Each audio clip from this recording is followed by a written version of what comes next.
that.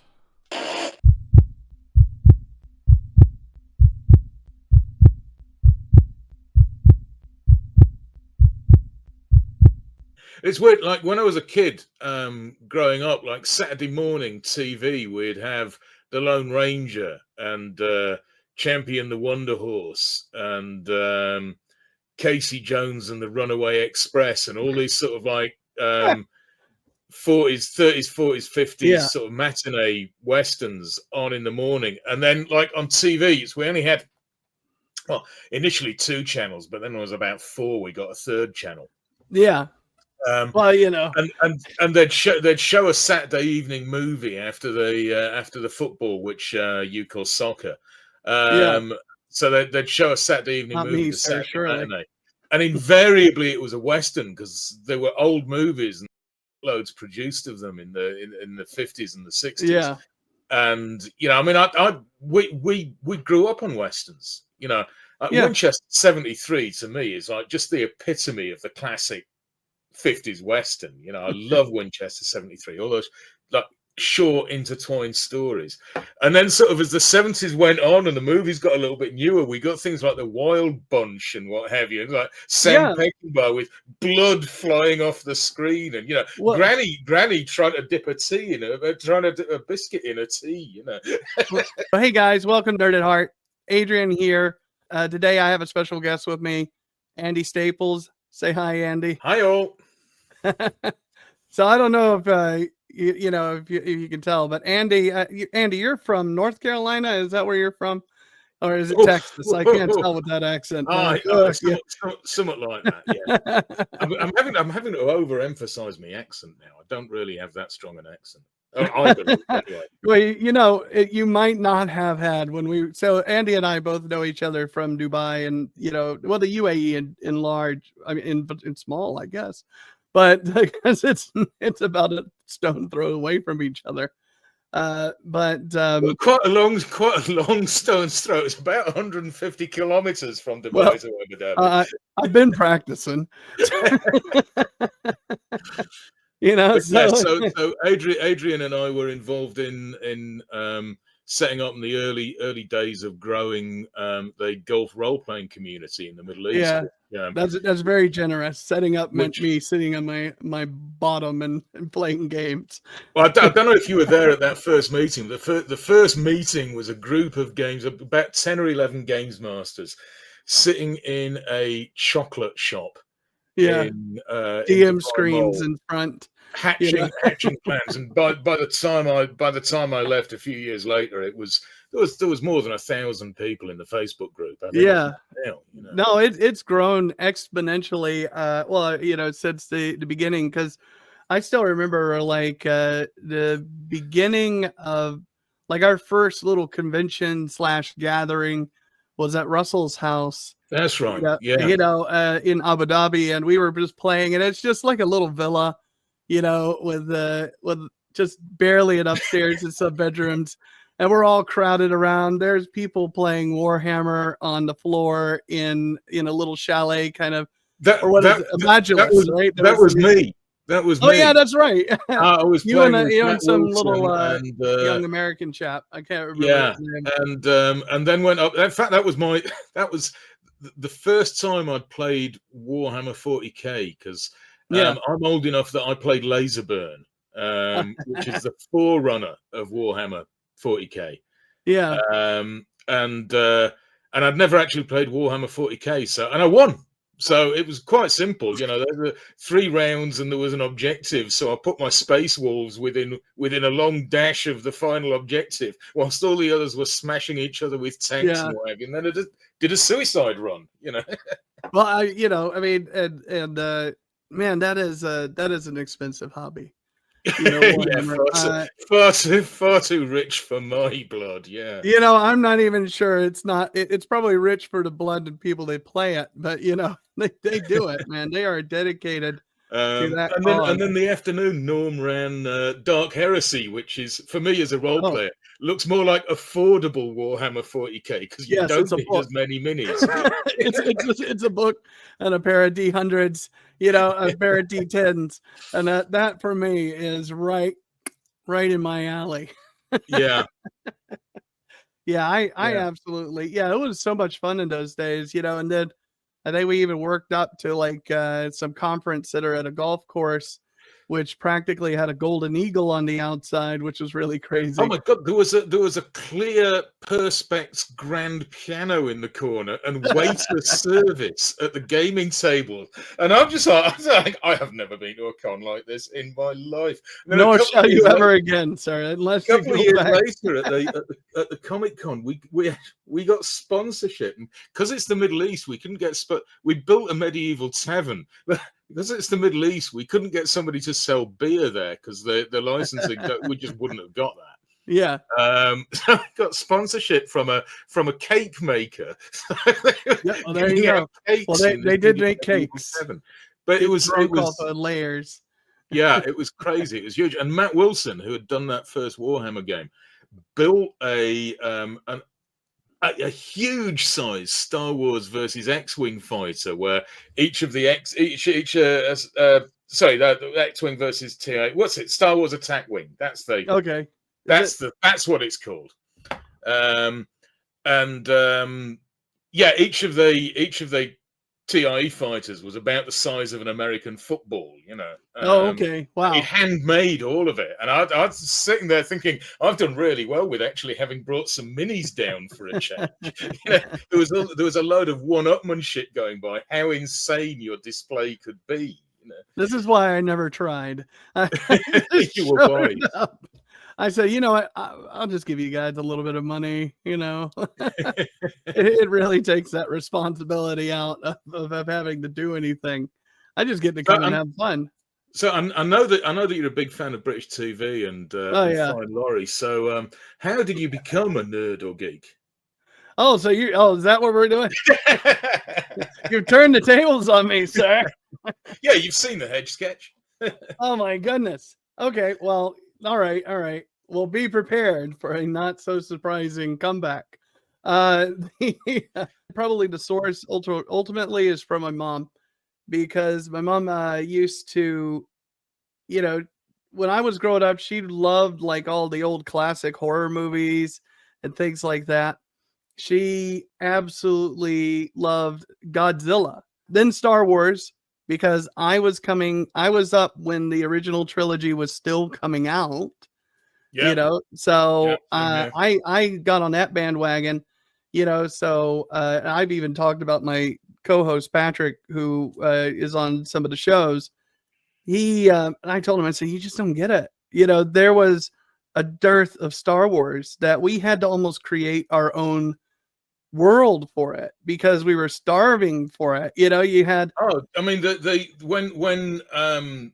after The Empire Strikes Back, and we'd all read those Han Solo novels, we were all convinced that the third movie was going to be called Han Solo's Revenge. That's Han right. Solo would come back and say, who the hell cared about Luke? It's That's Han right. all the way. But see, that's the thing. Then you had to Return of the Jedi. Then you cared about Luke. It was like, yeah, okay. I still remember, I was telling, I think even maybe my son yesterday, I still remember the Return of the Jedi, going and seeing it as a little kid, and this was in Savannah, Georgia, big brick cinema. But, and you're talking about Savannah, it's not like the most wealthy city in the world, but they had big white banners for each of the main characters hanging outside from roof to floor, advertising the Star Wars. It was a thing. It's not a thing like it used to be. It's still important culture, pop culture. It's still important nerd culture. Yeah, I sort of saw Star Wars at the cinema when it came out. Saw all of them at the cinema when they came out. Slightly later for us. Everybody talks about, were you there in 77? And no, I wasn't, because in the UK it didn't come to us until March 78. Yeah, it takes a while. But we had all the merchandising. We all went to school with our Star Wars lunch boxes and our Star Wars math sets. Well, it was that, and then we had Transformers and He-Man and I never quite got into Transformers and He-Man. I think I was probably I'd discovered D&D by that time, and that had become my thing, you know. Yeah. And B, the Transformers were just aimed at those kids, maybe a couple of years younger than me. I was that would be me. 14, I was 14 at the time when that started becoming a thing, maybe, and you're starting to think of other things. But I absolutely love those. Like, I had the entire series of He-Man. I had all the toys. Let's see, and then you had the Transformers. I was just equally into Transformers. I tell you what, you know, I don't know if any of the viewers out there are old enough to watch the original series, but one of the biggest gut busters as a kid is the Transformer movie in 88 or 80, something like that, because they were transferring over the toy line. So they said, basically, well, we need new toy. We have new toys. We don't need these old ones. Kill them all. I haven't seen it. I've never watched it. Oh, I'm gonna take that title. I should turn that around, shouldn't I? Because that comes into one of my other obsessions. Yeah, we'll get there. All right, sir. So I'm gonna flip the table. I'm kind of giving a brief synopsis. So how did nerdom enter your life? What were your inspirations? What brought you here? I honestly don't know how it entered my life. I mean, I grew up on stories of Robin Hood. And my auntie lived in a town called Kirby in Ashfield, which was on the edge of Sherwood Forest. So I remember playing in the Major Oak as a kid, and they fenced it off in 1975, and I suspect my parents might have taken us down there just before it was fenced off so that we could go and play inside it. Oh, nice. But it kind of all ties in. My village, where I grew up, we had a medieval castle inside an Iron Age hill fort. That's really cool. That's one. When I say it's a medieval castle, do not imagine something with stone walls and towers and what have you. It was the mound left of a modern bailey. So this was probably a wooden tower on top of it. So there was a lump in the middle of a hill fort. Norman church, and you could still trace in a lot of the house boundaries, the property boundaries along the main street. You could still trace the medieval Toft and Croft plots, as I later found out when I went back and did an archaeological study of the village when I was studying archaeology in night school. So you grow up sort of surrounded by these stories, living in villages that have been there for 1,000 years, and it fascinated me.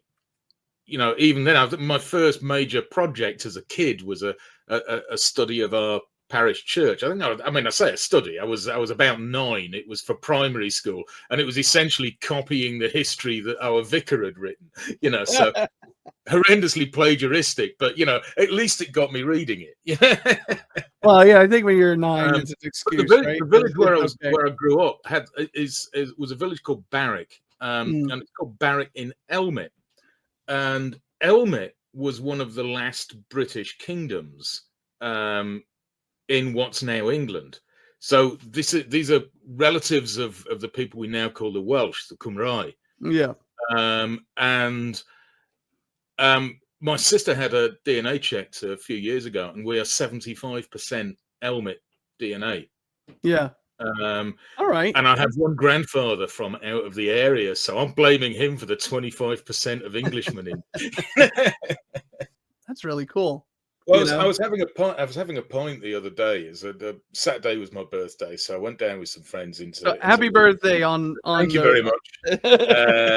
And went down and we went to a pub in Leeds called Whitelocks, which I haven't been in for years, but it's older than your country.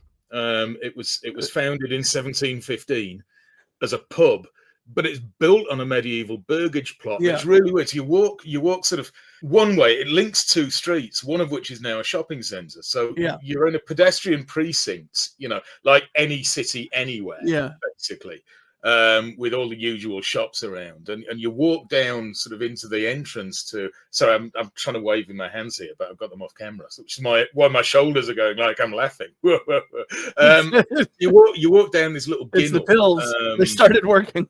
Yeah, you walk down this little ginnel, and there's this long building on the side, and it is a medieval burgage plot, long and thin, and you walk all the way through it and out the back of it, and you're in this like ultra modern shopping center with glass ceiling and sparkly lights and what have you, and it can be a little bit freaky sometimes. The sort of dissonance between being in a modern country but one that's been around for quite a long time. It's really funny, you know, like I've been to the UK a few times, you know. I remember one time I was in England on Liverpool Street, and I was staying at an Andaz hotel that's there, and the Andaz breakfast buffet, you know, kind of breakfast, but complimentary breakfast, is in an old hospital wing that was, you know, attached to a very modern style looking building, which isn't modern. It's just kind of been caked over old stuff.